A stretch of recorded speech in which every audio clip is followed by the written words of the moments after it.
Welcome, everybody. Glad to have you guys here. I want to be honest, I'm, as I started to say, nursing a little bit of a cold. You may have heard that in my voice, just speaking here and now, and then also, I don't know if any of you watched the video that I uploaded, I guess it was yesterday. I've been doing a little bit of testing with the Olympus OMD EM10 Mark II. That I was loaned by Matt in Washington. I got that video finally out the door and sent back. Hey, good evening, King Yuzi and Tomislav. Oh, was the sound not there? Did it start off? Did the sound start off not working, guys? Sorry about that if that's the case. Could happen sometimes. That's one of the risks with doing any of this stuff live. But hopefully the sound hangs in there. Anyways,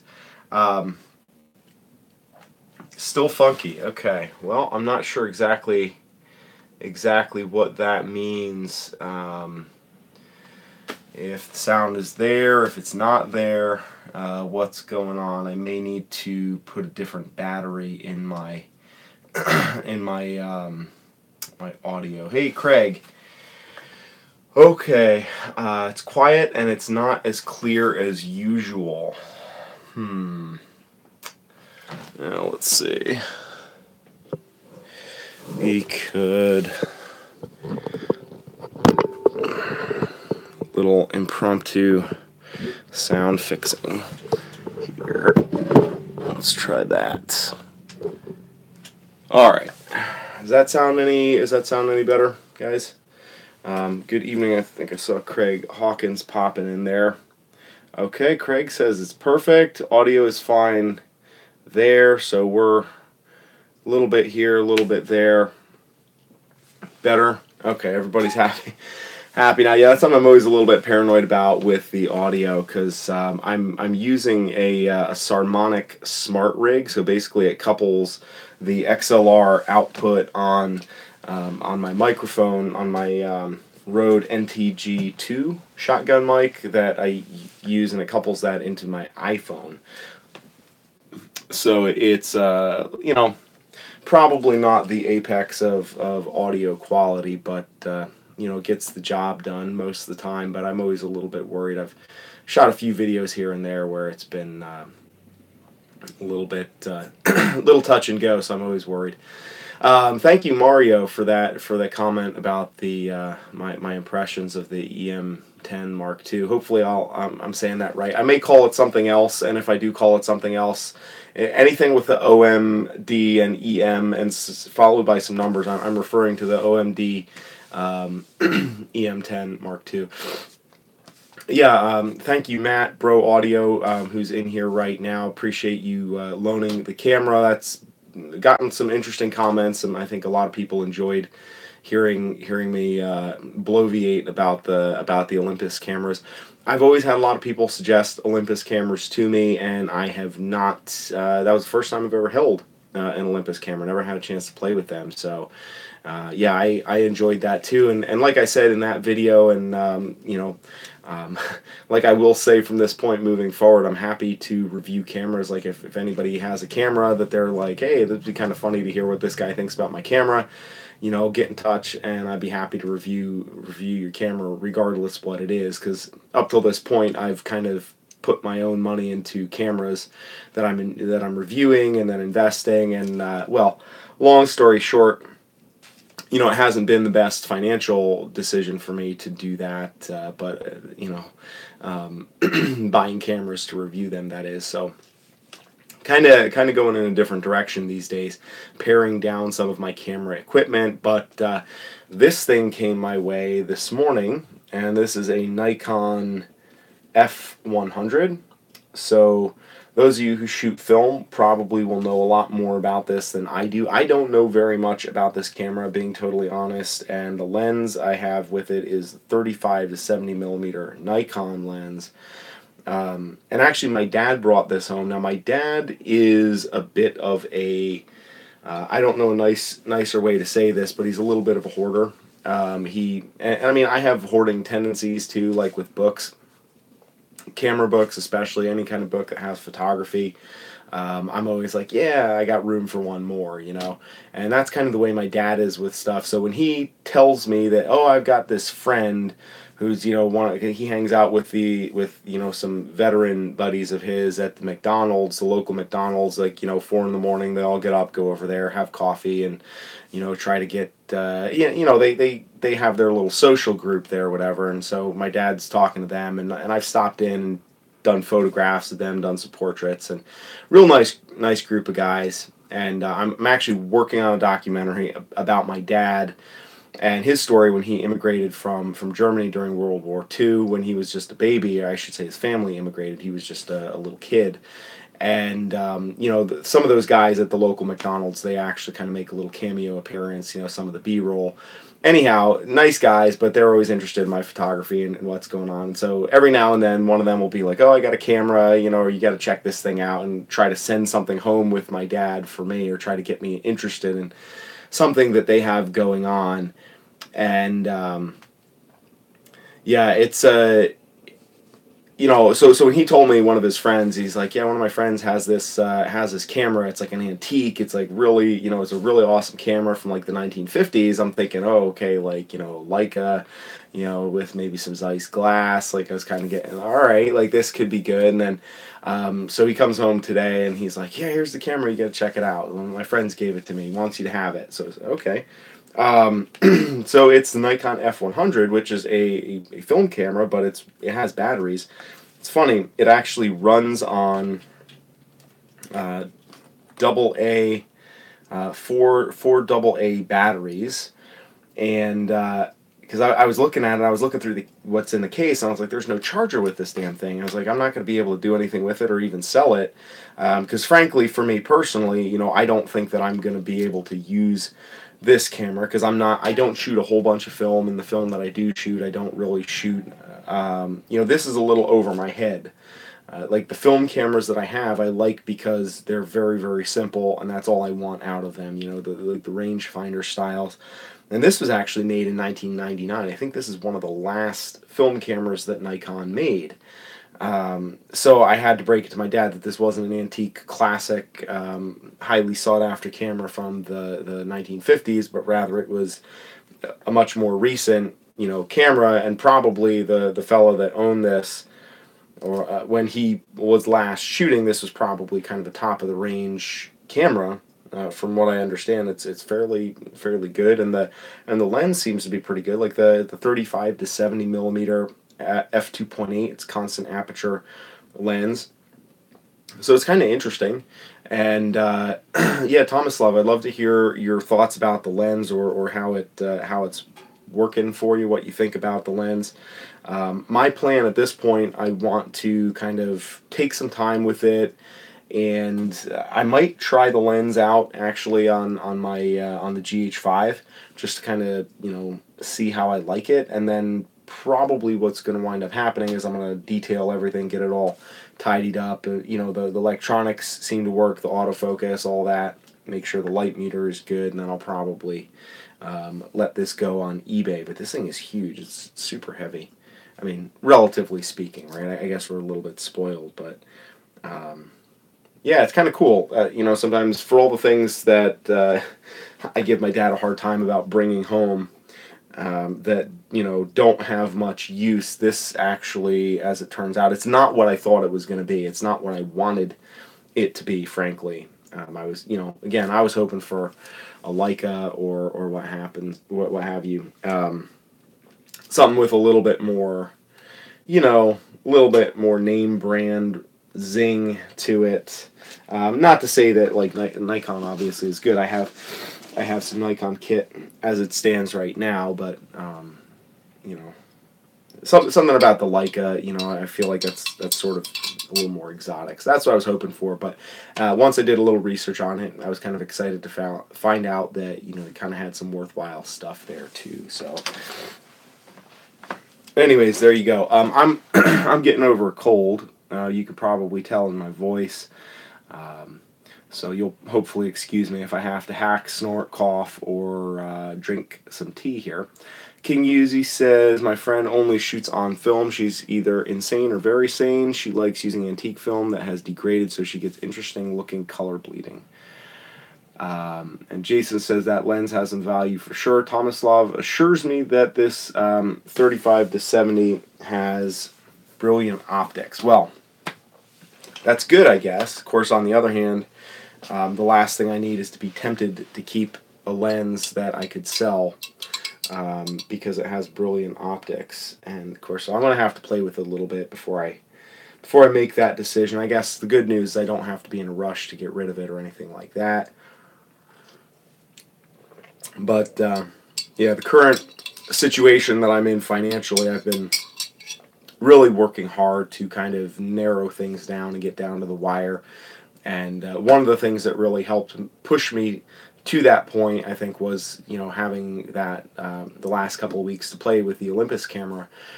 And in terms of, you know, the specs on paper of everything that I've you know, compared most of those cameras to, it was, you know, not exactly what I, you know, it wasn't like the highest specs, you know, it didn't have 4K and doesn't have the dynamic range of the Fuji and blah, blah, blah, but like I kind of had to put that aside. And then when I actually had a really good time, shot pictures that I really was happy with, it was a good reminder that, you know, I've kind of gotten into this a little bit spoiled with the camera selection, and I've been too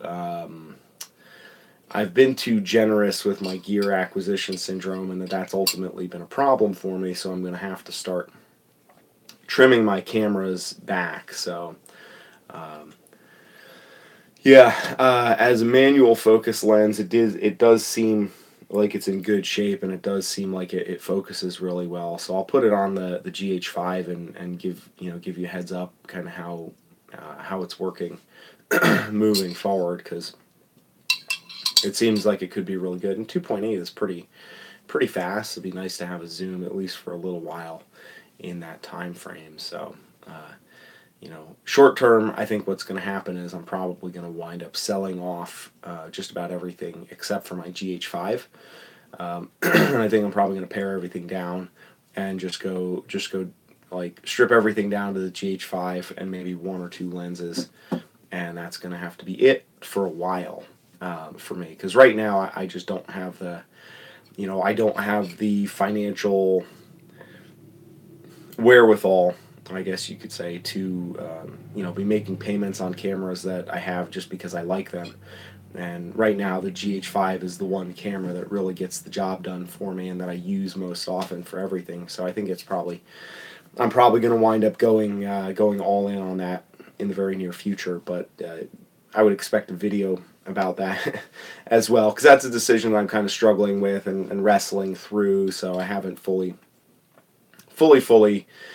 settled all the way in on that, but that's something that kind of seems to be the inevitable truth that I'm heading for a confrontation with, because you know, kind of been dancing around the gear acquisition syndrome for a while, and the more I leave those things on my credit card, the longer it's going to be before I kind of get my act together and can start adulting and move on with my life. And you know, I've kind of reached a point of frustration with my current status, to where I'm ready to you know, ready to take those steps and bite the bullet. And I mean, listen to me, it sounds awfully whiny saying that. I mean, you know, having any kind of camera that works is really a huge privilege, and there's a lot that you can do with it. So either way, it'll be good.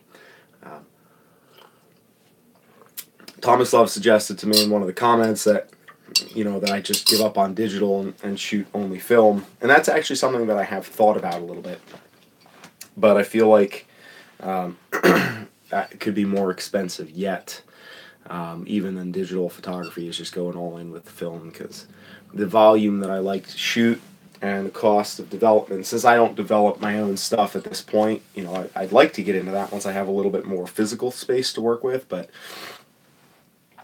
I don't know about that. Yeah, it's probably not going to be cheaper, at least not in volume. If I could be really selective, then maybe. But you know, and then the other problem is too, I know how my how my brain works with the gear acquisition syndrome. It'll be like, oh, well, since you're shooting film and the camera bodies aren't that expensive, why don't we spend a little bit more on the lenses? We'll get a couple of nice Zeiss lenses because, you kind of have to have that, and it's okay since you're not spending that much on the other stuff. And then before you know it, you got, $100 camera body with $2,000 worth of lenses. Not that that's a bad thing, but that's not what I'm trying to accomplish right now. So, trying to be deliberate about all those purchases and stuff. Yeah, and I have no experience with any sort of with the development at this point. So, I guess what it really comes down to is like I'm trying to like future me, like future Steve with all the gear acquisition syndrome unbridled is talking to current me and saying, look, get your shit together so that you can afford to actually buy stuff down the road a little ways instead of pigeonholing yourself into a corner, and then you're going to be in school and or living with your dad or your mother-in-law until you're 70. And I really want to not have that happen to me.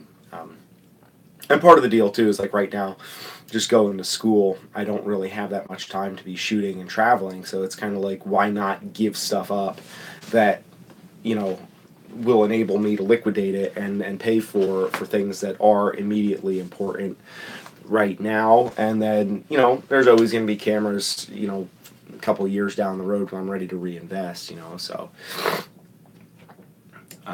Can you suggest that I pretend to shoot film by intentionally limiting yourself, set limits to your shots so you can take or turn off image previews? That's a good idea. Makes you think a bit more. Jason says, I did it recently. It gave me some respect for what photography used to be, developing film, but it's probably going to be a hobby to my hobby. I understand that.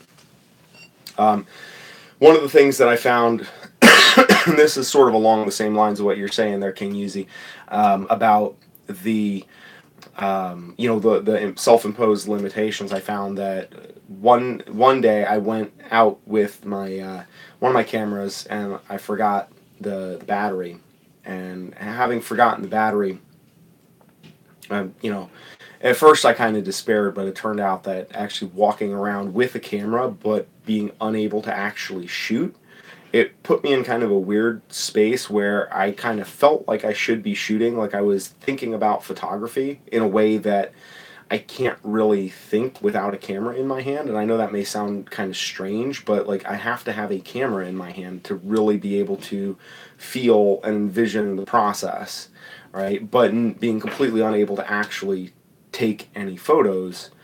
So it was kind of weird, but I felt like it gave me it really helped me hone the scouting that I was doing at that particular place, And then, of course, I didn't follow through and come back with a battery and a camera. I didn't take any of those pictures, and so it all kind of was it wasn't a waste. It was a good idea, but, it was something that kind of occurred to me,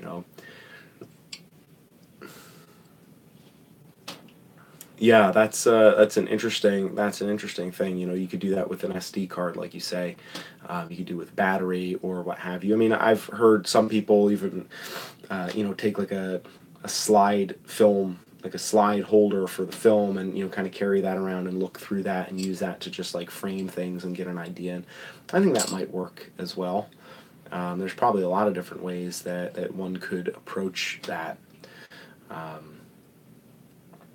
And so I think I'm probably going to start carrying around, if nothing else, just carry around some of my film cameras a little bit more, like the little rangefinders, just to kind of practice seeing a little bit more. Because honestly, where I am and what I'm doing right now, there's not an awful lot that I really want to take pictures of, but I think there's still a lot of opportunity to see pictures within the stuff that I'm doing, so that when I'm, put myself in a position where I'm actually seeing and then taking pictures, that I'll be able to to accomplish that, because I really am hoping that this downtime away from photography, I say away, I mean I'm still taking pictures, but I'm just not taking pictures on the scale and the quantity and processing and all of that stuff, and actually right now what I've been really most focused on is catching up on video editing, because I've kind of backlogged a bunch of video stuff from probably about the last year and a half. I've shot a bunch of projects that I just,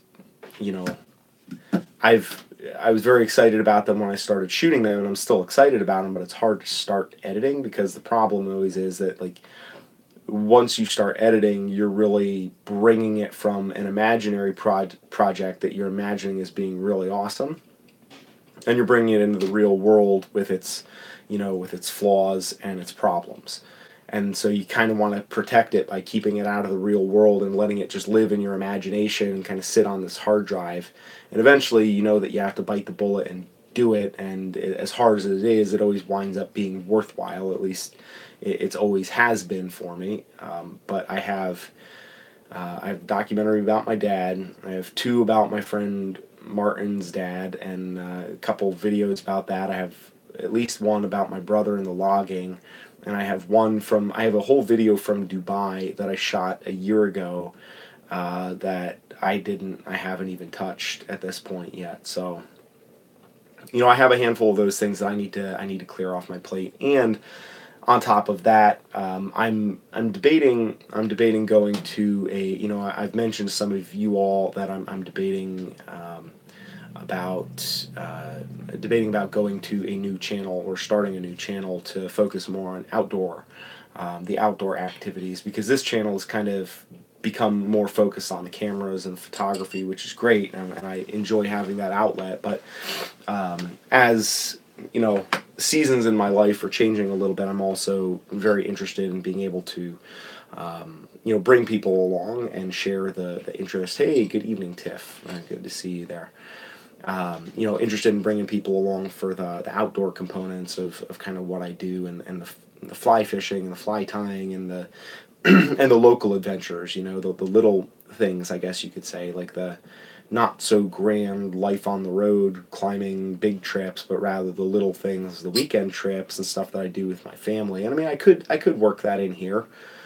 But then I think about it and I say, well, I feel like the strongest way to do that is to have one channel with one focus, and have this channel be like the photography, camera, storytelling, like, that as the focus, and let it move ahead. Because really, ever since I started focusing predominantly on cameras and storytelling, well, Jason, I could do it as a subsection on this current channel, but I think it's harder. It's harder to do that. I think if this channel were a little bit larger, I would be a little more tempted to do that. But I think from what I've seen, I know that this channel has really only started to grow since I focused it more on, telling your story with the camera and having fun with photography, that kind of stuff. And really the camera reviews and talking about gear specifically has really, and also my experience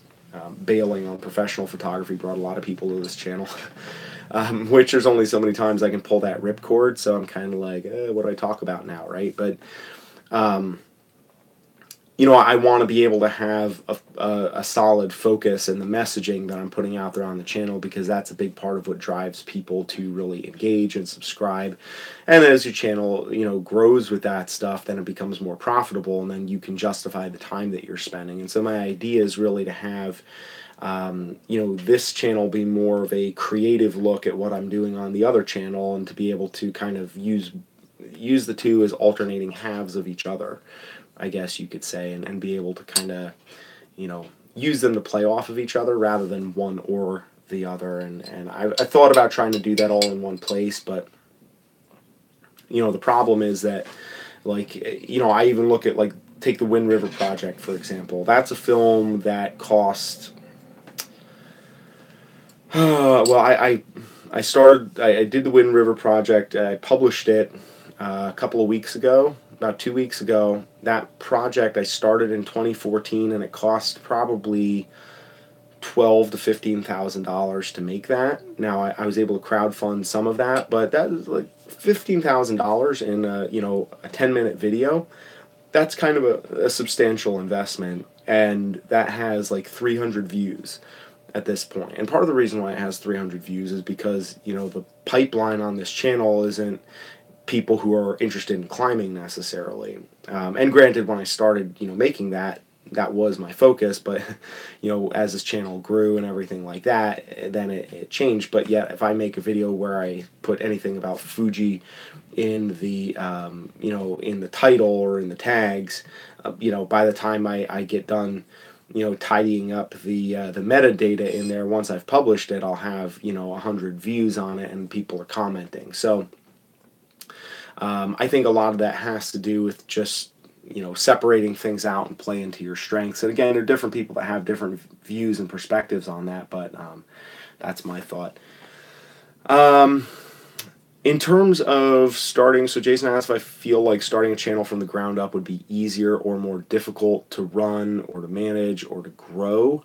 And I think that what I mean, I've learned a lot about growing a channel from this channel because I've seen the way that this channel has grown since I really started talking about one thing specifically and narrowed in on a target audience with a specific message.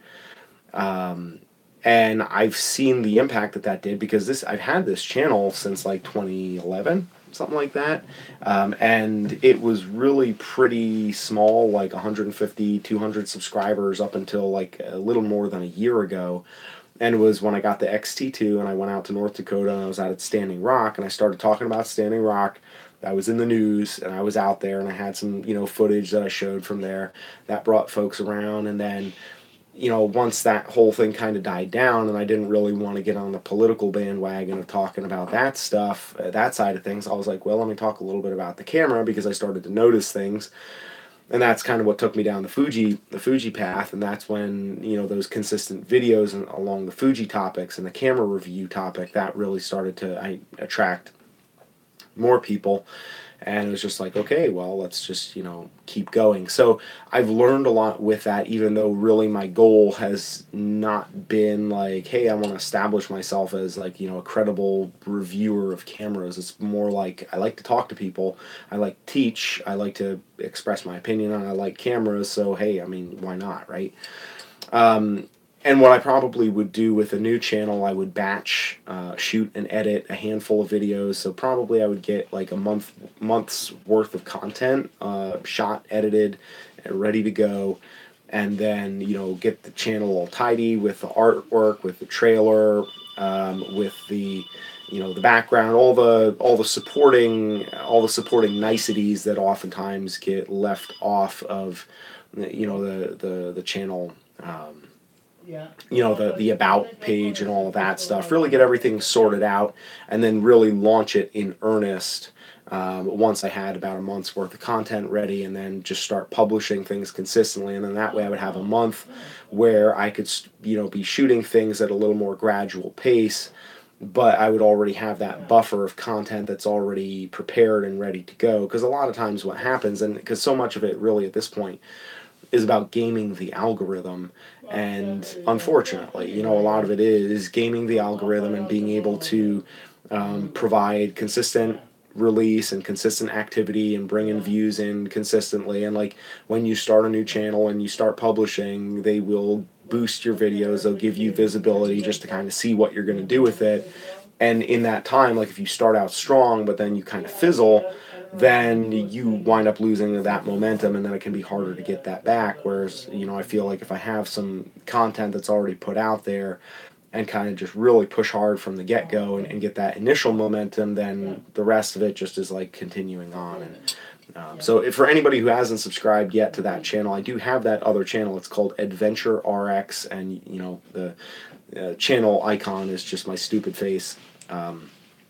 Which is actually one of the black and white shots from, and it's funny because my icon for this channel is actually a shot that I took when I was testing out the, it was one of the Super Takumar lenses. I was testing it out with the GH5, and I was just doing some test shots because I didn't have any, my daughter wasn't around. I was here in New York, she's in Massachusetts, so I was, you know, testing out the lens.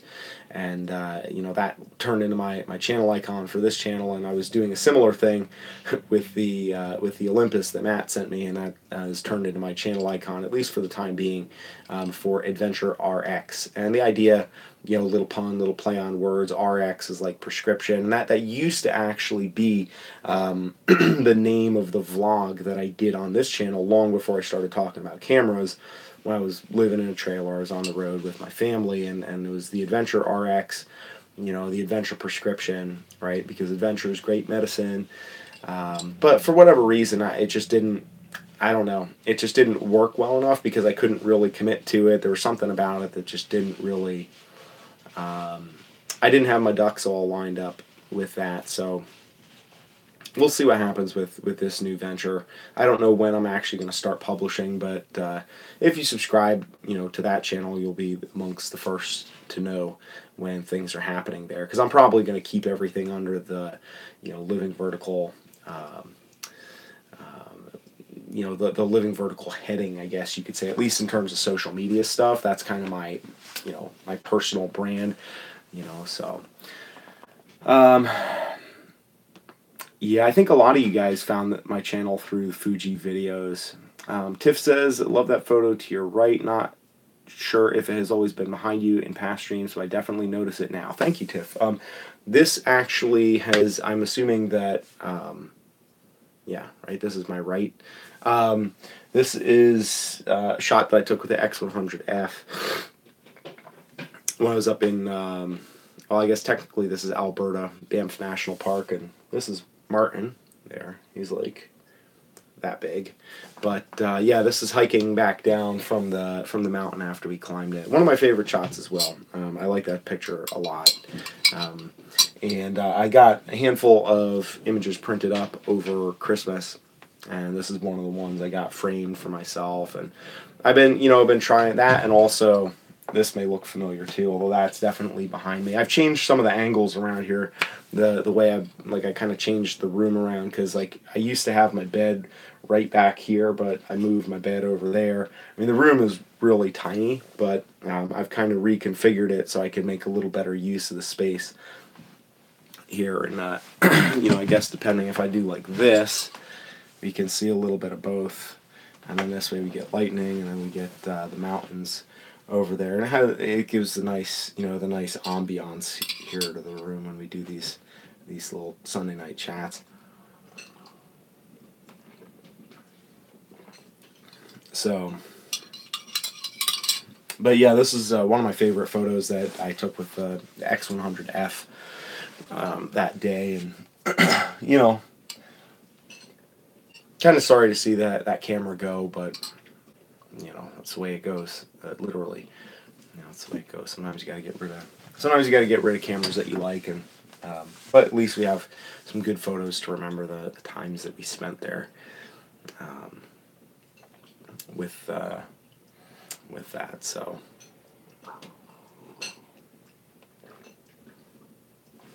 Anyways, I'm currently drinking some green tea, and I've been doing this thing where I put like double the green tea in, plus adding peppermint, because I'm trying to kick this cold, and that's like this cold has been kind of crushing me for the last week, so I'm trying to get on top of this. Especially we got new week coming up, and I'm teaching and taking classes, so I'm around other people all the time, and like it's kind of humiliating when you're trying to like tutor somebody, or you're like addressing the class, and then like you go into a coughing spasm and you like double over. It's not a great look, so I'm trying to do, you know, get a hold of the cold. Ralph Der Capitan says, the pick of the lightning is amazing. How did you shoot it? Thank you, Rob. I appreciate that. How did you shoot it? Your trigger release must have been right on, or continuous shooting until you got the right one. So yes, Ralph. I'm sorry, I called you Bob. Although there are worse things I could call you probably. I shot this with a long exposure. This was in the evening, and basically the storm was moving in from behind the mountains. It just kind of started blowing in, and once the lightning really started to go off, I figured, you know, what the heck, I'm gonna just do what I can to try to get keep the shutter open, because the lightning was going off, and it was just all over the place. It was really peppering the valley out there, and this is just outside of Zion National Park in Utah. So right across from, this is Mount Kennesaw. It's right across, like when you drive into Zion National Park, it's like the main feature that you see on the skyline, just up and to the left as you drive into town.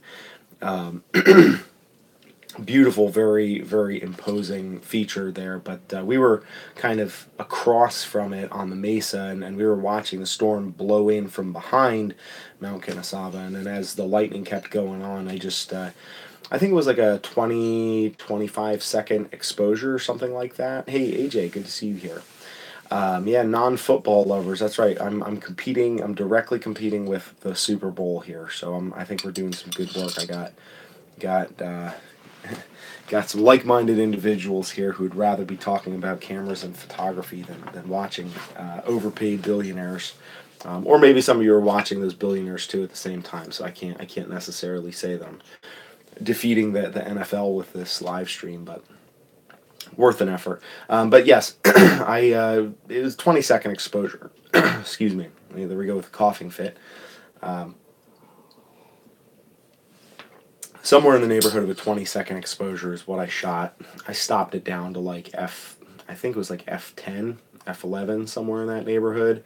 So it was kind of dark anyways, and then leaving it open, it kind of worked out. And being honest, there was a lot of trial and error, trying to figure out kind of where to put the ISO in order to get it just right. And I think I had the ISO like around 800 for that one. So if you look at it real close, you can see there's some grain in there, and there's actually even like a hot pixel that I don't know if did I fix that. I can't see it from here, but I know there was like one like bright fluorescent hot pink pixel in there that just bugged me, and I think I took a Sharpie and just dabbed it so it wouldn't stand out because it was in a like right in the black part of the photo in the black sky, and I just touched that up a little bit. Little bit of post processing there, I guess you could call it, but yeah, that's how I took that took that picture. And honestly, I've done a lot of I shouldn't say a lot, but I've had several opportunities to photograph lightning, and that's the way I've always done it, is just using a long exposure.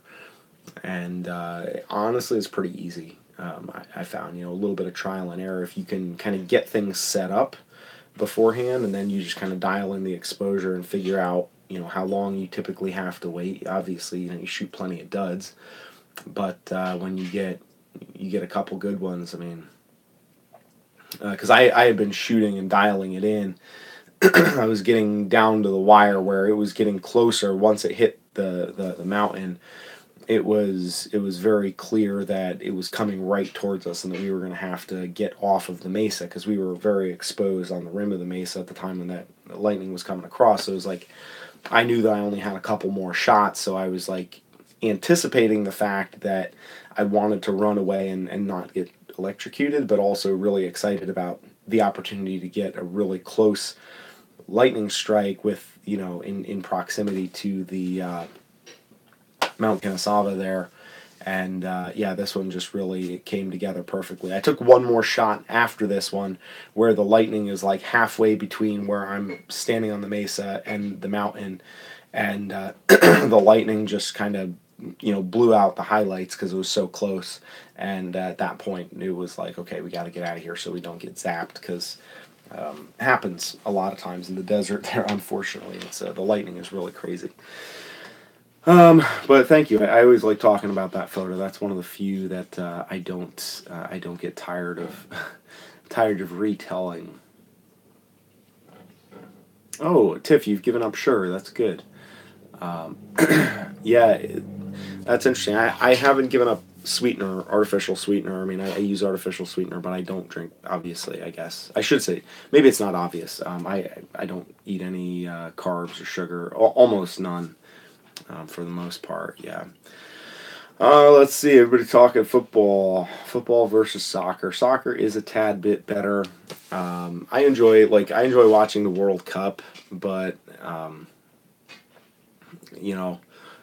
for me, I like watching things that are longer, longer term sporting events. I don't mind watching World Cup soccer or the Olympics. I'm kind of stoked to watch the Olympics in, I guess, South Korea. Is it that they're going to be in? That stuff is always pretty fun, because and even more so than the Summer Olympics. Oh boy, let's see. We got a camera question here. Who'da thunk it? AJ asks, what are my thoughts on the Panasonic G9 with some Panasonic Primes versus a Sony? I'm guessing that's an A7R2 with a 55 and 35. All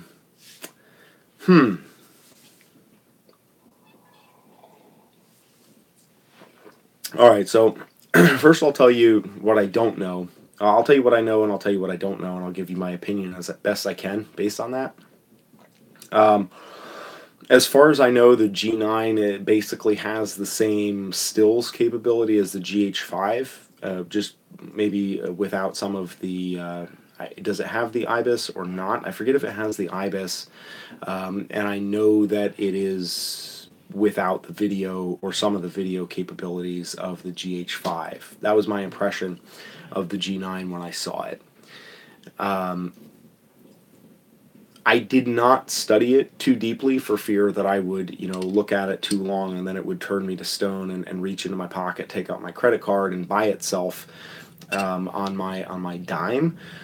And honestly, in the research that I did looking at the G9, and maybe you could help me out with like what the relative price comparison would be between those two cameras.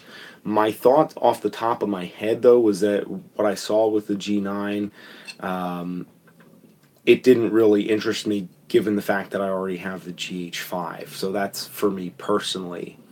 I think a lot of the issue comes down to battery and budget on this. Those are the first two things that I'd be thinking of right off the top of my head. And I think Daniel, who's in here, so I know the G5S has no IBIS. The G9, though, I'm not sure if the G9 has IBIS. So I know that the G5S, has no IBIS, but it has no IBIS in trade-off, I guess, for the fact that it's much better low-light performance. So, yeah, 2200. So it's probably around the same, basically around the same price as the GH5, because the GH5 is like 2,000 US dollars. So 22.99 Canadian. That's probably like 1,800 or 17, high 1,700. So it's close to $2,000. The A7R2 is about the same used, and the G9 doesn't have IBIS either.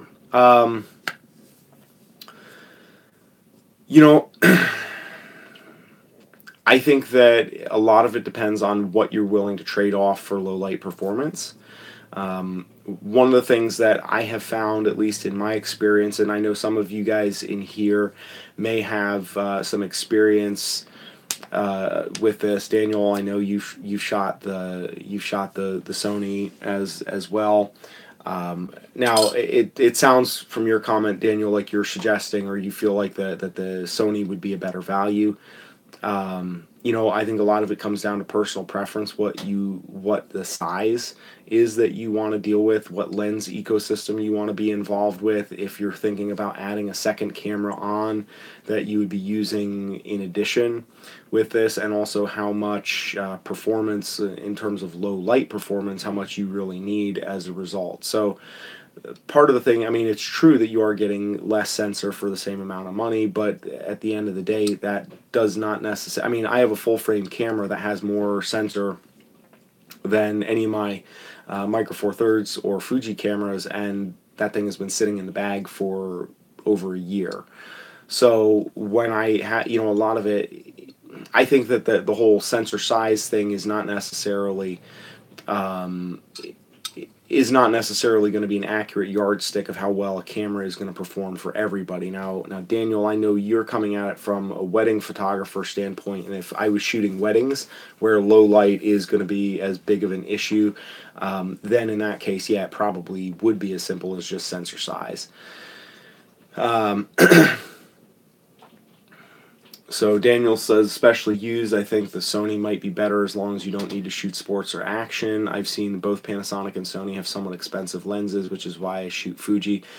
And to be honest, that's kind of where I line up as well, because this is one of the things that I found is like, if you want to get really high quality glass for either Olympus or the Panasonic, like their high-end lenses, like their pro lenses, are not cheap. You know, like the Olympus f1.8 lenses are super affordable and they're like awesome, but like there's just this huge gap between the 1.8 lenses and like the 1.4 and the 1.2 lenses and the little dinky plasticky lenses and like the nicer, bigger, chunkier weather seal lenses. Whereas like with the Fuji, you know, you're getting f2 weather sealed lenses that are like beautiful and they're fast enough and they're like they don't really leave you wanting for anything. So the way I would look at it is for the money. um, you know, the G9. Yeah, I mean, again, that's kind of a tough call because honestly, like I wouldn't go with either the G9 or the Sony, personally. Although, again, it depends on specifics that you might be really skewing towards or away from. I mean, if battery life and like reliability and touchscreen and all of those things are of higher priority, I would say that, you know, the Panasonic has a lot going for it there, and I think it may even be weather sealed. And I don't know if the A7R2 is weather sealed or not. You know, but I think that either of those, if you're just going to shoot stills, I would say that, you know, if you're just looking to shoot stills, I would be looking for, you know, something in the Fuji family personally, because I think the value ultimately when you incorporate glass and the whole package and the low light performance and all of that, especially if you're not getting IBIS and you don't need video, to me the Fuji seems to be the way to go. And there's definitely used options, and there will be even more used options like on the XT2. I would expect that to drop down probably below, uh, you know, probably below $1,500 US if it hasn't already. I mean, you could probably get that, you know, maybe even $1,200-$1,300 once the XH1 or the XT3 or whatever, you know, the new iterations of that camera comes out, and then you have a camera that gives you most of the benefits of the Sony camera, but without the drawbacks of like the really, you know, the battery life and the menus and all the other things that people hate about the Sonys. But you're still getting, you know, at least a sizable amount of the low light performance that you want. But you also have, you know, the glass that is more accessible to you, than, you know, what you'd be typically dealing with in the Micro Four Thirds. Now, if you're talking about video, and if video were part of the equation, then I would say probably the GH5. Like if it was GH5 versus the Sony, I would say hands down GH5, unless you absolutely are doing stuff that requires you to be in super low light and not use any kind of, you know, lighting, any external lighting. So, you know, unless those are your strict parameters that you have to deal with, then I would say, you know, I would say the GH5 if you want video. But for strictly stills, that's kind of where I'm at. And yeah, I think, I think I'm kind of echoing what Daniel was saying there, about that. Hi Rika, how are you? Let's see, I'm not watching the Super Bowl because I hate football. And yeah, basically that's it. I don't really care for football a whole lot, and the commercials are just, yeah, there's literally nothing about, anything having to do with the Super Bowl that interests me even a little bit. I just want to, I honestly would prefer if I could not even be aware that it's happening. It's just something that I've just never really, I don't really have any good feelings towards the Super Bowl. Um, let's see. Cool. Okay. Kevin Tabor says got X Pro 2 with 23 1.4 updated to 4.01. Is there any particular settings I need to adjust away from their defaults, focus points, etc.? You might be asking the wrong guy, Kevin. I'll tell you my answer, which is, you know, somewhere between no and try it out and see. You know, like there are no settings that I put in or that I adjust until I have a problem. So I'll go and I'll shoot with what is kind of, you know, built into the lens or the firmware, and then, you know, once it's, you know, once I start running into problems, then I'll, you know, try to tweak and tune and fine tune stuff. But I don't, you know, a lot of times I feel like you can get a little overboard on tweaking settings, always looking to further optimize. But you know, if there's a problem, then you go ahead and fix it. But that's just my take on it. Other people might have a different solution there. And thank you, Tomislav, for suggesting that video from Bert Stefani. I don't know who that is, but if there's somebody else that has better info about stuff that I don't know that much about, that's good. Rika says, I'm lit up like an anti-aging commercial. Does the light look funny? If it does, I'm kind of sorry. Yeah, sometimes it does that. I noticed, I think I might have turned it up a little bit brighter than I meant to. Yeah, no worries about bringing up the Super Bowl. I don't have any, you know, it's just one of those things where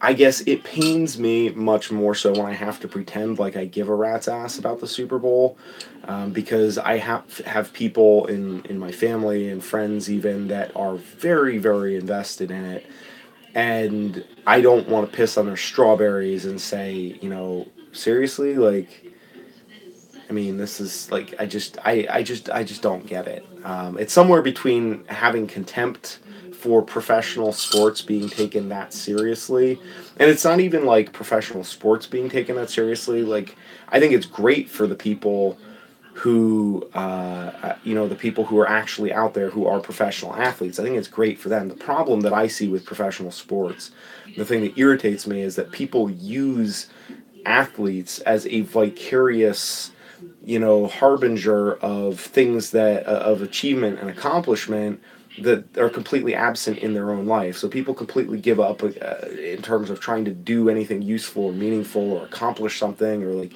be physically fit or athletic or participate in the world.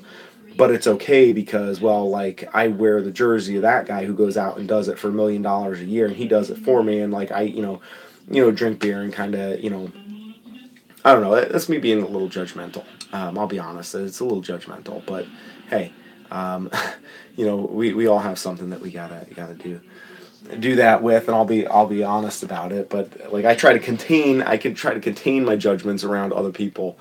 But when I'm on here, yeah, I do judge freely because, hey, this is, you know, this is my channel, and I get to spout off a little bit. So.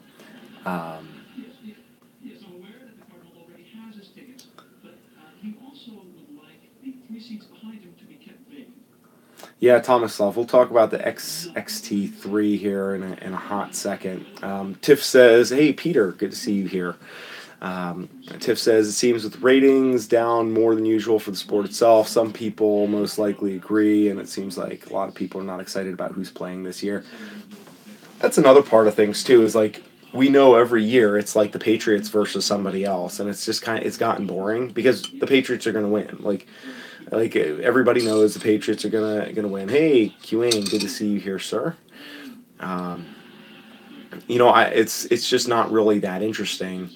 And the other thing too, yeah, the Deflate Gate is all part of it, and I'm not trying to get all political, but frankly, there's a large component of professional sports and just like mainstream television that is fraught with a willingness to indulge in political conversation that I think a lot of people have had up to here, and it's like you have these things going on, and you want to have a place to be able to get away from them, and your entertainment is someplace you just want to go and watch a game, you want to go see some comedy, you just want to be able to have a little place to kind of duck out of the, you know, get your face out in front of the fire hydrant for a little bit. And you know, kind of the whole thing with the NFL, I know soured a lot of people. Although for me personally, you know, I was not, I wasn't in a position where I could be bothered because I just really, I didn't care. I was completely detached and could not care less about what anybody in Hollywood or any professional athlete thinks about literally anything.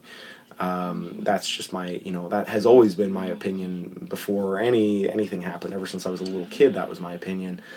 So I wasn't really their target audience, I guess. But I recognize that with a lot of people, they're just like, enough. Like, just, you know, people kind of shuffle away from the table because they just don't want to. They want to go somewhere where they're going to be heard. And, you know, when you have people just saying, hey, we don't care what you think, we're just going to say do what we want to do, well, then people shuffle away, and that's what happens, you know. That's what happens on YouTube. That's what happens on my channel when I, you know, get rid of, you know, I get rid of a camera that people want to hear about. You know, people shuffle away because I'm not giving them what they want, and that's just kind of the way things go. But this is on a little larger scale. Let's see, John Valentino. What about Donald Trump? I've heard of him. I think he's around somewhere. Oh, King Yuzi, you got to go to bed. I'm sorry. I'm glad you were able to make it on. I hope the earlier time slot is working for you, sir. Thank you for joining us. And let's see. Jason says, hopefully the XT3 will bring down the prices on the XT2. Yeah, I hope so too, although I have to say I am highly resistant to the idea of buying another camera, but that's just my... that's just me personally, you know. That's just me personally. I want to buy, I want to buy another camera, but I am not. I am not going to. I'm being disciplined. I'm making good financial decisions. But yeah, and Ed, you are correct about the NFL starting to pay taxes. The NFL is a racket. Like, screw them. You know, like, that's just unacceptable. The fact that they're technically considered a nonprofit organization and they build their stadiums and profit vastly off of taxpayer, you know, funding for their efforts that they turn around and make, you know, shit piles of money off of. And in a very similar way, to be fair, that like the NCAA does. It's not apples to apples exactly, but the world of sports, there's a lot of phony baloney that gets sliced there. That's not really what I'm interested in, and that's part of the reason why ever since I was a kid. I mean, I played team sports a little bit in high school. But there's always too much. There's always too many people. There's always somebody with a horse in the race, you know, or dog in the hunt, skin in the game, however you want to look at it. And I always liked the idea of doing things I could go and just go out there and do, and I could set my own terms and my own rules. And like, if I screw up, at least it's only on me. That's why climbing, hiking, fishing, those have always been the things that I've gravitated towards, because I felt like they've made me a better person, and they've made me more accountable, and they've made me more connected to reality. They're not things that are like, you know, I don't necessarily have the pressure of other people looking in on me. I don't have the win-lose stuff. It's much more of a pursuit, and it's something that I can pursue in a way that I think contributes to my life, where, you know, team sports, for me anyways, just didn't really do that. And when you look at kind of team sports carried to their furthest end, I think that, you know, it's arguable whether it's a net positive or not. And certainly in professional and collegiate stuff, like, there's a lot of really ethically questionable stuff that goes on, and not to mention the stuff that it's just, you know, kind of silly when you have, you know, people that can't afford medication, you have people that, you know, don't have homes, you have veterans, people who've lost limbs serving the country and that are out on the street and that, you know, can't find a job, but you have people that are paid to carry a little piece of leather and run around in tights, you know. And I mean, I get it, they're worth the money on some level, but no, it's just no, not for me. It's not something I could really get too into. Vince McMahon announces return of XFL. So yeah. So Ralph, yes, I am still liking the XE3. But I have, well, we're 60 minutes into this, and I have, oh boy, I may as well tell you guys. I have, I do like the XE3, but I no longer have the XE3. I have divested myself completely from all Fuji cameras. I have one camera, well, that's not true. I still haven't gotten rid of my full-frame camera because technically my wife has a lens that I bought her for it, and so I kind of have to keep it, but I'm going to twist her arm to see if she'll let me sell it. And I still have the Sony RX100 Mark IV. But in terms of my like interchangeable lens system, my mirrorless cameras, I'm out of Fuji. I sold the XE3, and I sold my lenses. So I am no longer shooting Fuji. Now, I have a video that's going to come out this week. I'm going to talk about that in a little bit greater detail. Nothing to do with the camera. The camera is brilliant. I love the camera totally. It was very much a personal decision that I had to make to get rid of it because my personal financial situation dictated that I can't have multiple camera systems that don't overlap. So at the end of the day, if I was only shooting stills, I would probably go all in on Fuji and bail on Panasonic because I have the GH5. But since I have the GH5, that's currently where my financial opportunities lie, and probably 90% of the photography that I would want to do with the XE3 I can do with the GH5. I'm going to continue using the GH5. That's going to be my one camera. I'm going to do everything with it. And yes, you know, it's a little bit of trade-off when we talk about shooting street or doing things. You know, the small camera is nice. I love the Fuji cameras, but like right now, I just can't. You know, it's like I had over $2,000 sitting there tied up in lenses and the camera. And given my current situation financially, like I got to start making tough decisions and cleaning up the mess that I made for myself, because part of that was, you know, the last couple of years. Ultimately, it, you know, started to really turn around when I made the decision, okay, I'm not going to be a professional photographer anymore. Came to grips with the fact that it was a war of attrition. I was losing money, but it was like, I don't want to really admit it. And now it's like, okay, I'm in school for something else. I don't have time to use the camera. I have one camera that's actually making me money and that can do all the same stuff as the Fuji, more or less, but it's just a little less sexy when it does it. So yes, and yes, Tomislav, I do still have my vintage glass. I do still have that. So yes, Daniel asks, which camera do I take with me the most when I climb and hike? Am I gonna be what's my plan now that I sold the XE3? You know, I'm gonna start making use of the fact that the GH5 is super burly. I've taken it climbing, and it is, well, thank you, Tomislav. I'm glad that if that means you're not going to bail on the channel because I don't have Fuji cameras right now. Someday, and this is one of the reasons why I said in all my videos, if you have a Fuji camera that you want me to review, or you want to buy me a camera to review, anybody, feel free, like, get in touch. I'll be happy to do camera reviews till I'm bluer in the face, because I talk a lot, but I can't afford to tie up my money in them right now. A couple of years out of school, have my debts paid off. I mean, I got piles of debt that are just like, I got to deal with that first, you know. Because ultimately, when you have a really nice camera, but you can't use it, it's not making you money, and you're way in debt as a result, and that debt is negatively affecting your life, that camera is no longer like a blessing. It's not something that you enjoy. It becomes like a millstone around your neck, and you're hating your life as a result of it. And that's kind of what it came down to. So the XE3 is a beautiful camera. It's just, I'm not in the right place for it right now. But Daniel, to answer your question, I'm probably going to make greater use, because like when I was in Canada, the next project that I'm going to put out on my Instagram and that I'm going to be doing, I'm going to be making the video here, is all shot stills and video that I shot strictly with the GH5 on a climb that I did with my friend Martin and his dad Hans, who's like 90. We did some climbing up in the mountains there in Alberta, and yeah, I used the GH5 and the 12-35 zoom lens, and that was like it. That's all I used, and it performed brilliantly. I mean, for stills, for video, the whole thing. I mean, the fact that it was big was kind of annoying. It was a little bit big, it was a little bit heavy, but at the same time, it was super burly, and that thing got like clunked around a whole bunch, and because it's an all-metal body, super burly, super durable, and like just, you know, keep on going with it. So yeah, it was up in Banff. Banff National Park. There's actually the Columbia Ice Field, so I guess technically it's a little bit north of Banff. Tiff says, I totally get it. I sold my Canon 70D and my Sigma 18-35. Oh wow. Yeah, it's tough. It's tough getting rid of stuff, but the way I look at it is that, like, I really do like buying gear.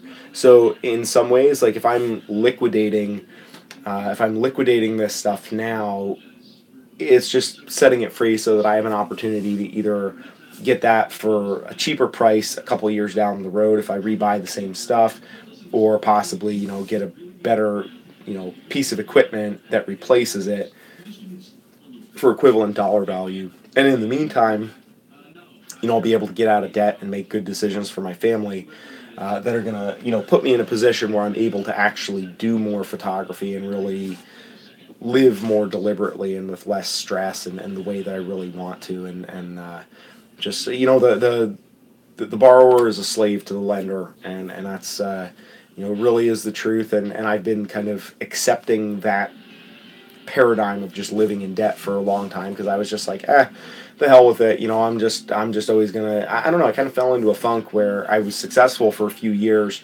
and then kind of hit some bumps, and I just kind of fell into a hole and was just like, screw it. This is gonna be the rest of my life. I'm just gonna kind of be a failure, and bounce around living with friends and family, and try to make my family thing work. And eventually, someday, maybe I'll hit it big, and somebody will pay me to do some big contract, and I'll get the recognition I deserve, which is really a very bad way to look at it. And so really, since I've turned everything around and just started working and saying, okay, like, I'm going to school to get a job. I'm not going to wait for somebody to say, hey, we want to hire you for photography.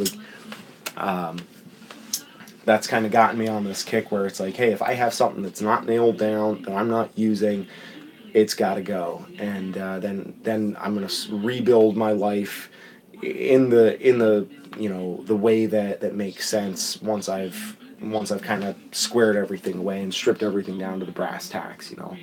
But first we got to undo all the stuff that we screwed up to begin with. So Tomislav says, I paid my mortgage 2 years ago. Wow, good for you. That is a good feeling. I'm assuming you mean you paid it off. I would assume that's a good feeling too, but I haven't done that. Yeah, thanks, AJ. I'm looking forward to sharing that video with you guys too. If you have watched at the end of some of the videos that, like my edited videos, my vlogs, I've there's some clips from Columbia ice fields there, but it's one of those things where I've had that shot and I've been wanting to edit it for a while, but I've been just kind of afraid of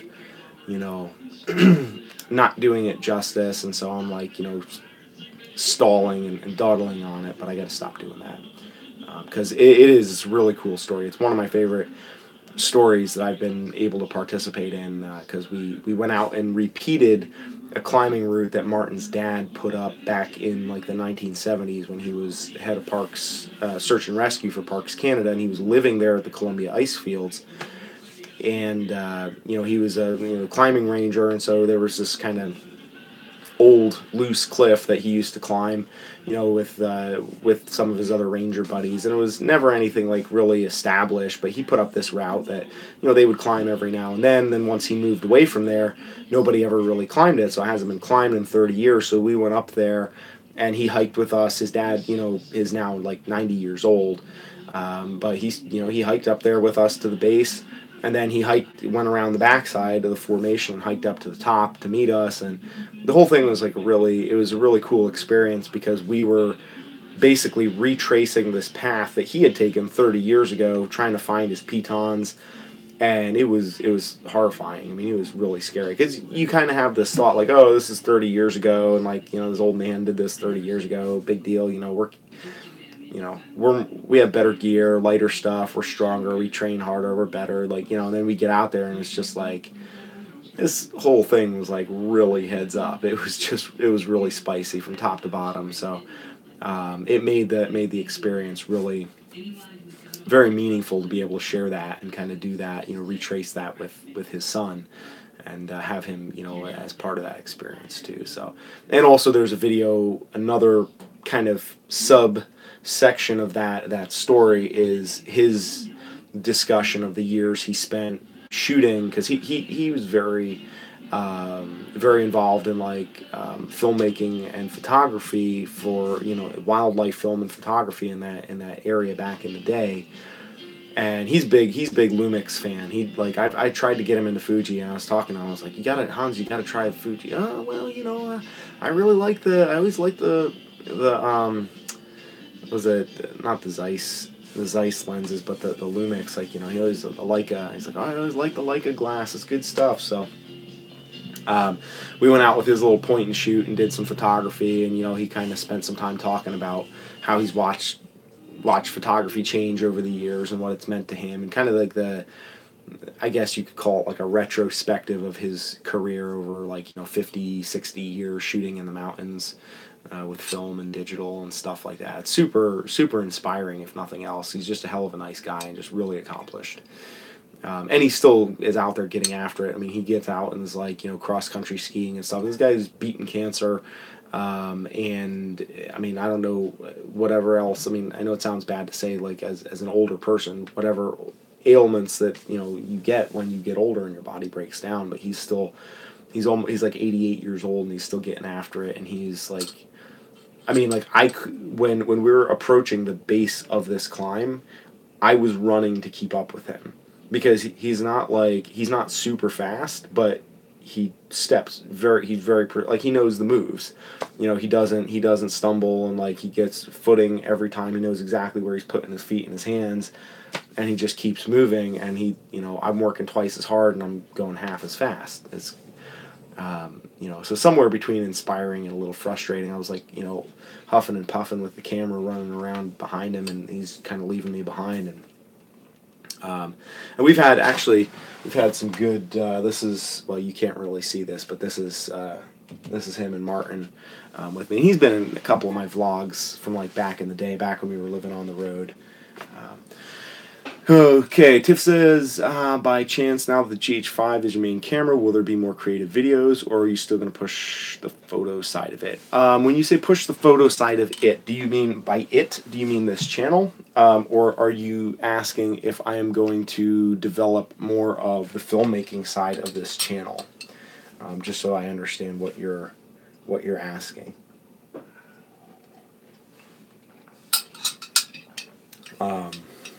Just to, I guess, riff on that a little bit, I think, the answer is yes, maybe. I don't know. That's something that I've been kind of working out in my mind a little bit, because I recognize that if I am,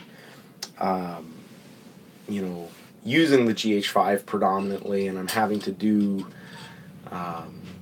maybe steer things a little bit away from photography, that's also going to steer things a little bit more away from gear, and I might wind up going more into doing more with the video, because typically that's what the GH5 kind of screams to me when I use it. It's like, it's more of a video camera in my experience, and that's usually what I'm more tuned to shooting. So okay, so you're saying, since the GH5 is video-centric, are you going to explore that or push the photo side of the camera?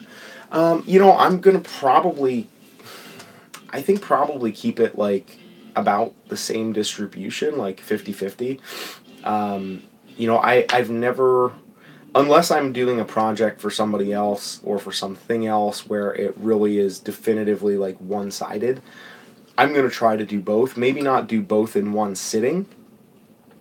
So I would imagine that I'm going to take certain opportunities to just go out and shoot stills and start with the GH5 and really focus on that side of the camera. Because honestly, like, when I first got it, and you may remember when I went down to Virginia and I was doing logging with my brother, I went down there and my goal was, basically the same setup. Right, I only brought the GH5. Excuse me, I didn't bring any other cameras, any other lenses. That was it, the GH5 and a couple of lenses, and I wanted to see what I could do with that. I think that, with the exception of that time, I have always kind of hesitated to really focus on using it as a stills camera, just because I've always had the option of using a Fuji camera for stills, and because of the fact that it's just, I've never really had to fully embrace and adapt to shooting stills with the GH5, with the Panasonic menu. So I think that I'm going to definitely take some time just to really dial in the stills side of it, so that I can feel, I don't want to feel like I'm, missing part of my creative, one of my creative hands tied behind my back because I'm not shooting Fuji anymore. Like, I want to get to the point where I can say, okay, like, I can go out and shoot, like, comfortably and responsively using the GH5 to the same extent that I could if I was using a Fuji camera. And that'll take a little while to get that nailed down.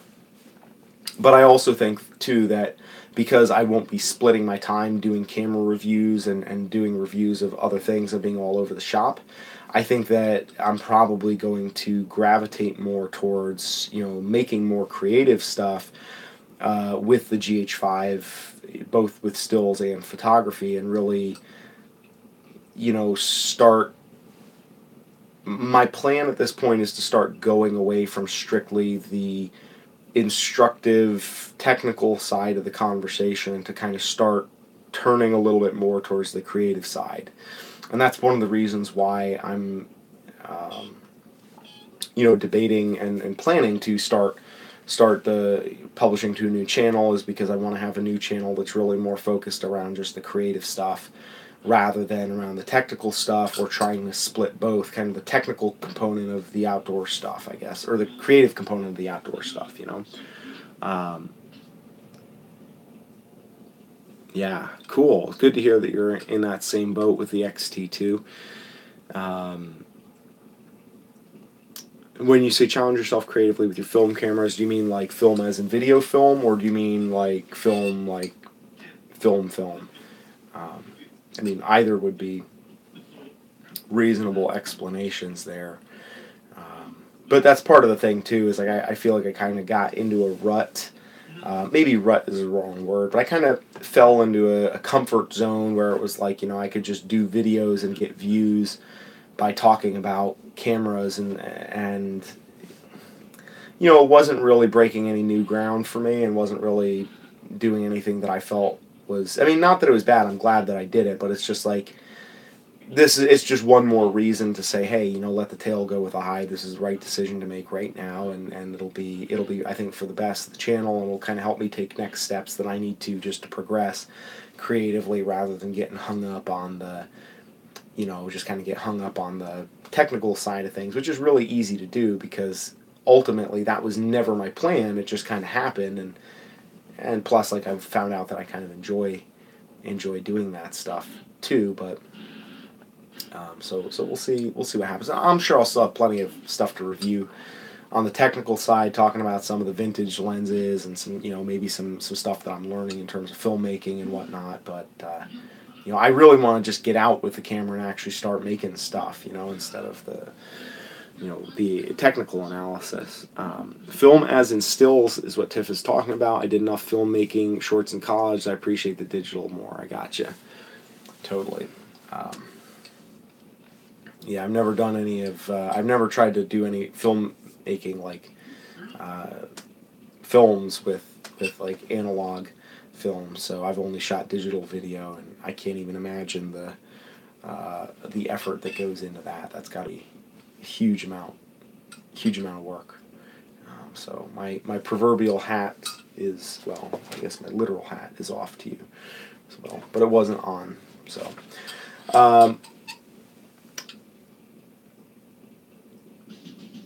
Ginger Marie, Ephesians 3:9, from the beginning of the world hath been hidden God, who created all things by Jesus Christ. Will you truly put your faith in Jesus Christ? Yes, actually, Ginger, I will. I'm a Christian, so I guess thank you. I mean, on one hand, I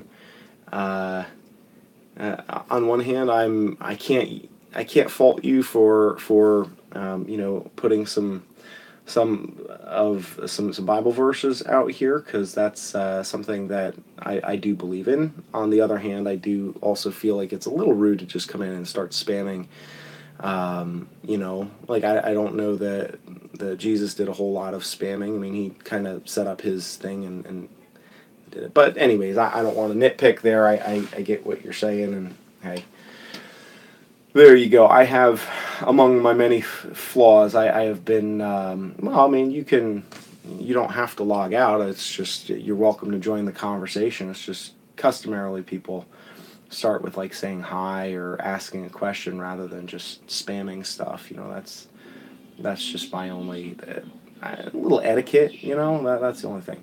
JR is not watching the Super Bowl this year. You stand for that anthem. Yeah, I get you.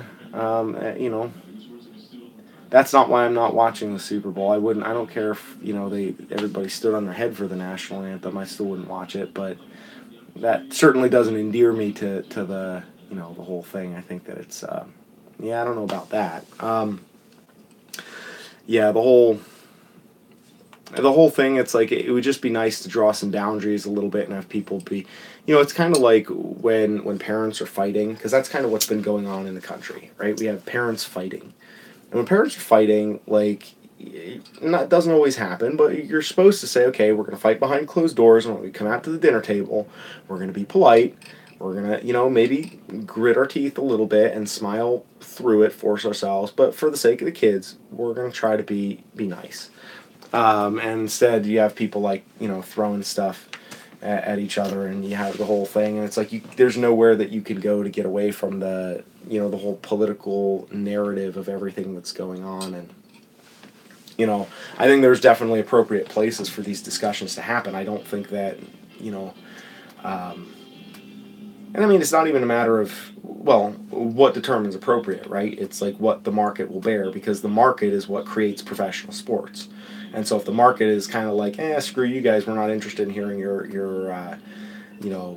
political stuff, then that's the market's decision. I mean, I was never in the market, so I'm just a bystander who's just like, whatever. But I think the way we've seen kind of the market respond dictates what the market is interested in, and people watch sports so that they can have an escape, which frankly is one of the reasons why I don't like professional sports, because I think that I believe that people should embrace their flaws, their failures, their shortcomings, and they should use that as motivation to get out there and try hard and to accomplish something, instead of using professional sports as an avenue of escape.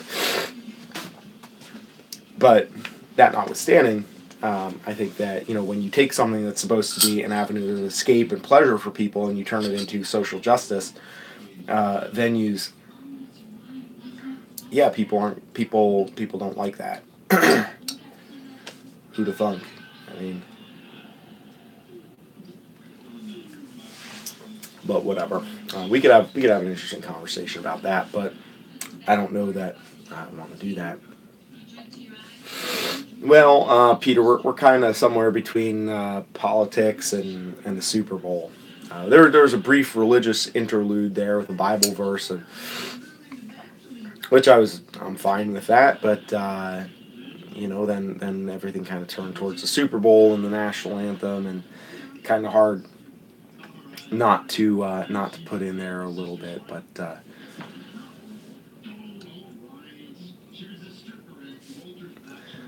well,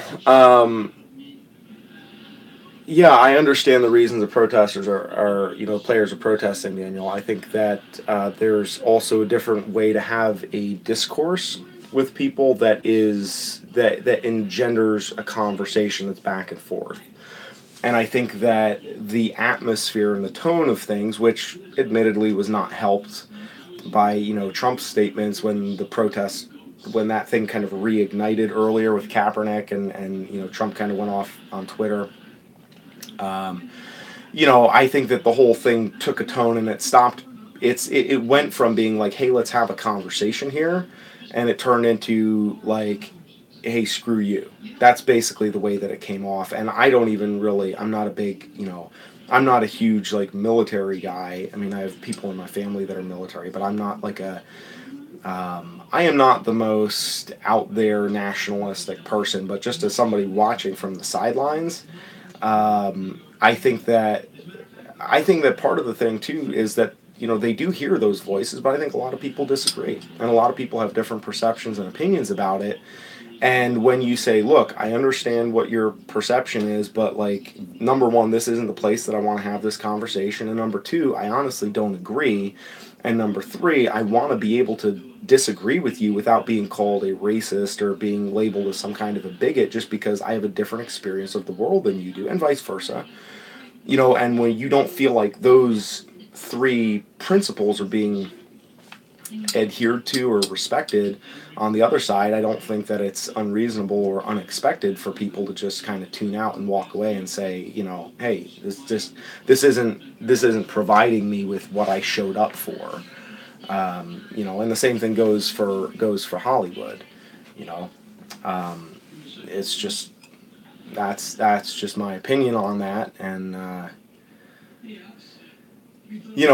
think there's a lot of really valuable and interesting conversations to be had, and frankly, I think most of them are happening on YouTube as much as possible. I know that there's some people claim to have issues with YouTube censoring stuff. I don't know that that's actually happening. I haven't witnessed any of that personally, but I also don't get into the political stuff personally. But I think the place where you have an opportunity to have constructive conversations is not necessarily out there. It's in a place where people are prone to listen. People are there to listen in the first place. And when you go into a place where people are not looking to listen, I guess part of the way that I look at it too is like I understand it, I get it, and I don't think that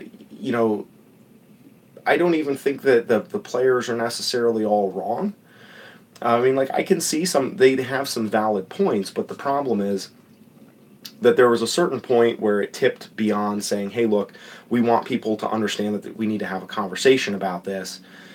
And it's kind of like the difference between okay, I'm going to put a Post-it note on the fridge that says, hey, can we talk after work today, versus going in and dumping your roommate's bed upside down and and kind of trashing their room. There's a difference in the perception there. And again, not apples to apples there, right? But the difference in the perception was there was a point when people were like, okay, we get the message, and then they were like, well, screw you, we're going to keep doing it. And maybe because Trump, put his oar in the water and he didn't help things, and which is unfortunate, because I saw that as an opportunity where he could have really stepped up and I think shown some leadership and really done something that would have been really positive and tried to bring people together a little bit. But that wasn't his agenda, so he didn't do that. Anyhow, yeah, that's my ranting, pontificating. Yeah, it's a new thing, Peter. I don't know if you heard about that. Trump on Twitter. It's happening. It's breaking news.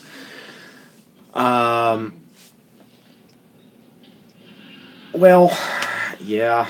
I mean, it's a complex conversation. It's a complex conversation. I think that there are some instances where the data shows different things depending on who you ask, and depending on which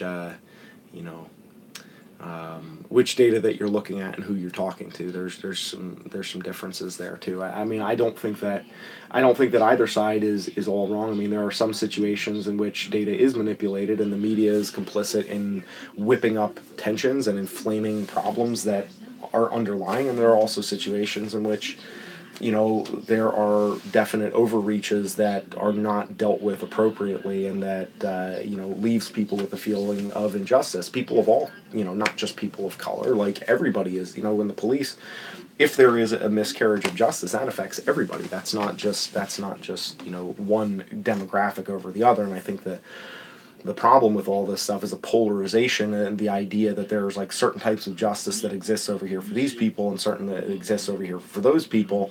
And I think that regardless whether you're far left or far right, you're part of the problem, because you're contributing to this idea that identity politics, somehow that your identity has something to do with your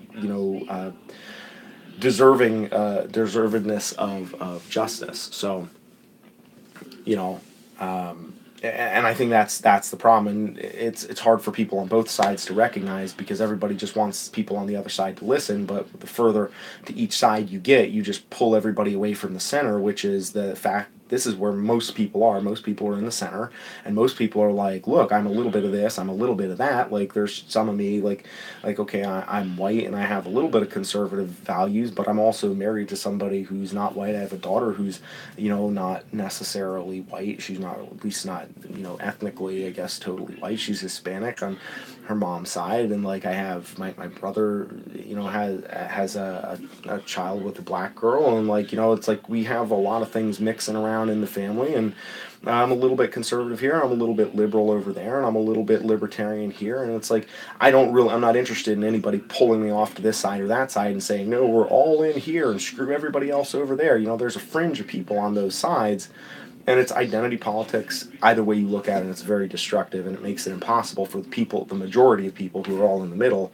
who are just like, look, we just want to go to work, and we want to, just not have people messing with us, and we just, like, let us do our job, let us have our lives and our family, and just, whatever. And that's part of the reason why I just choose not to, I choose to tune out on a lot of that stuff, unless I have the opportunity to have a personal conversation with somebody, and then it's much different, because I like to have, even difficult conversations with people, but when it's shouting matches, like, forget that, it's just not worth it. Tiff says, the problem with today's protesters, they are forcing an ideology instead of showing it and letting people decide. You know what? I actually want to read a quote, because this is something... All right. At the risk of, whatever. Gulag Archipelago by Alexander Solzhenitsyn. And there's a quote that I read in here. Okay. Speaking of ideology, this is, and if anybody is interested in any of these social, political stuff, I would highly recommend reading Gulag Archipelago. I know the light isn't doing this book any favors, but it's basically a look at the conditions that brought on many of the ills of, like, communist Russia, and the climate that precipitated into millions of people dying. And if you read this, you can see all of these same elements in this pot here that are currently being mixed in our society, and it should make people really concerned. And everybody says, oh no, it can never happen here, blah blah blah. Well, this is a quote that I found particularly interesting. Ideology, that is what gives evildoing its long sought justification, and gives the evildoer the necessary steadfastness and determination. That is a social theory which helps to make his acts seem good instead of bad in his own eyes and others' eyes, so that he won't hear reproaches and curses, but will receive praise and honors. That was how the agents of the Inquisition fortified their wills, by invoking Christianity, the conquerors of foreign lands, by extolling the grandeur of their motherland, the colonizers, blah, blah, blah. So anyways, the whole point of that little quote is that people are always looking for validation and justification, and ideology is like that way of spackling over the hole when you present your views and they don't hold water, and other people are just like, society as a whole rejects it and says, you know what, no, and they spackle it over with ideology and say, no, this has to hold, this has to be the thing that everybody has to accept, and that happens a lot. And when you have something that works, you don't have to shove it down people's throat, because people will accept it and buy it. And, that I agree wholeheartely about the whole thing with the protesting. It's like there's definitely a use for it, but, it has to be, there's a point to where it's like protesting is putting something out there, and then you leave it out there and you let it sit, and then you let it either grow or wither. Either way, it's not about jamming, it's not about promoting ideology. Yeah, so I think we're on the same page about that.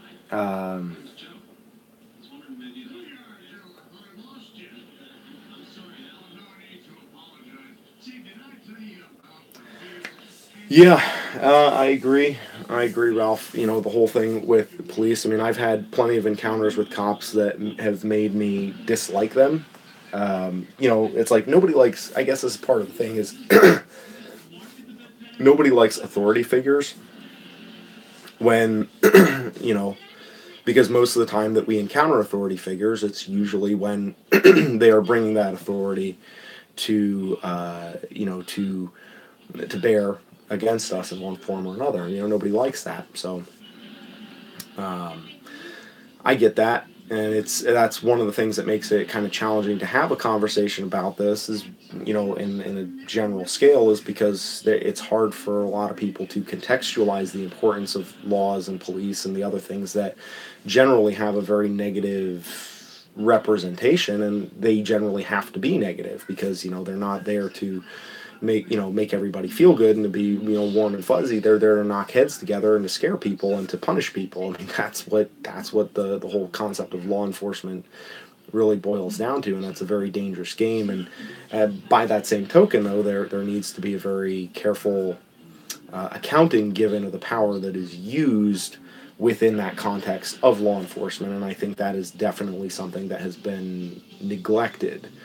And I think that on some level, I have seen there, be overreaches in that context of governmental power within law enforcement that is kind of winked at by people who are more conservative, because they think that any time there's a criticism of the cops, that it's always somebody being a snowflake or whatever, pejorative you want to put out there towards somebody who's of a more liberal persuasion. And it's always oh, stop being such a snowflake, let the cops go out there with their billy clubs and do whatever they want. And it's that's not the right way to look at it either. And so there's just this back and forth wobbling between the ultra left and the ultra right. And who winds up losing in the meantime? It's the people that are stuck in the middle who just want to do their thing. So, anyways, hey, hello, Petro William 94. Good to see you here. I will say that at this point.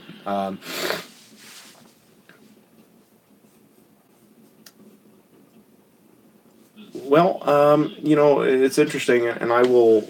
Daniel, I understand that, first of all, I'm not a huge, I've never been a Trump apologist. But the one thing that I do, kind of standing back looking at this, I find very curious is when you see all of the media outlets and as many organizations and the mainstream, the establishment that hates and detests this guy. It doesn't necessarily mean he's my friend, but he probably seems like he would be the enemy of my enemy, in one form or another. It's he is potentially a significant monkey wrench in the establishment works.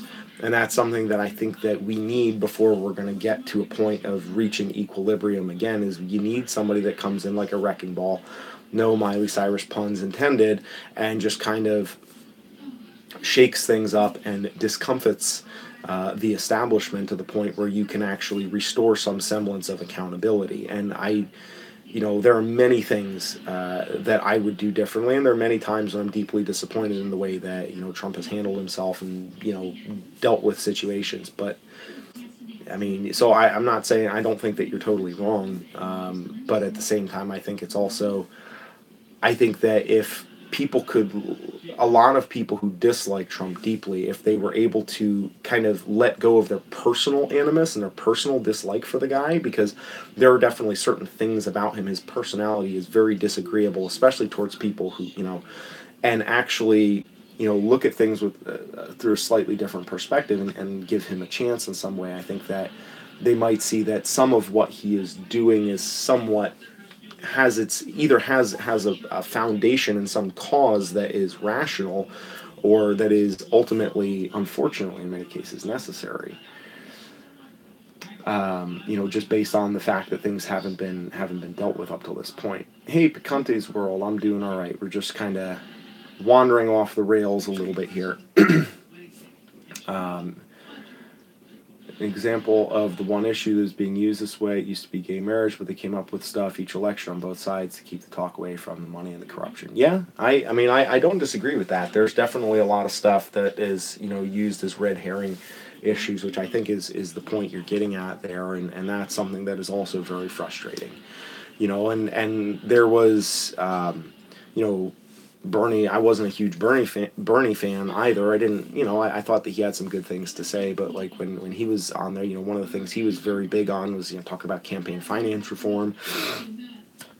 And then he basically got, he got his wings clipped by the powers that be, and it kind of makes you wonder if he got his wings clipped, to the point where he wasn't even able to get a fair shot at the race, what could he have possibly done?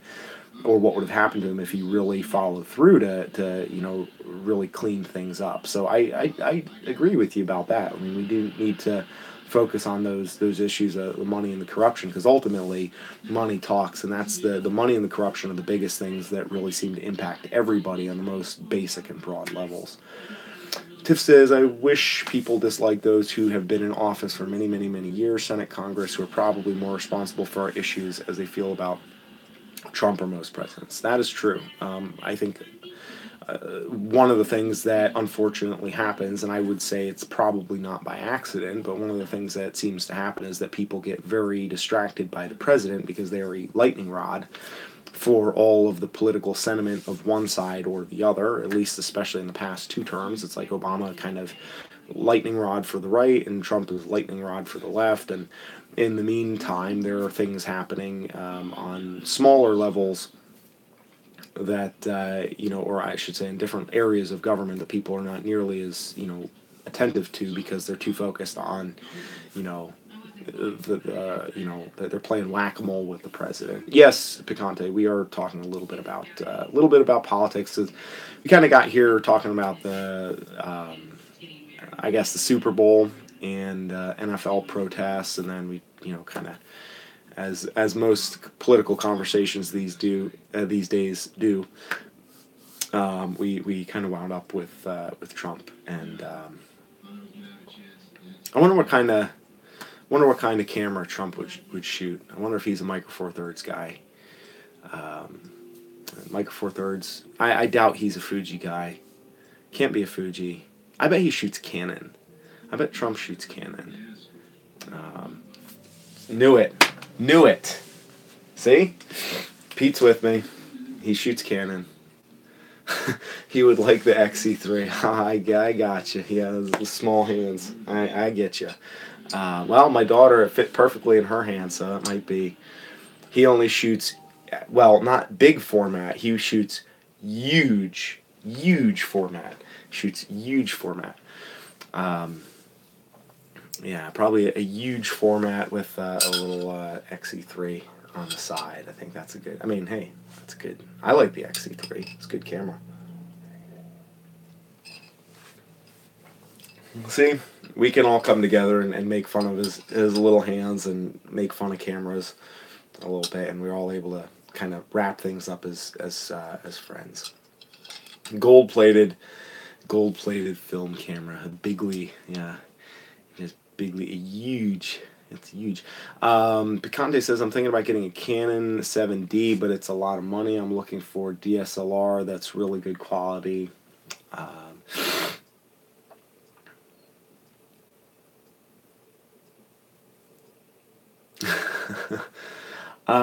Okay, let me take these one at a time here. The Canon 7D.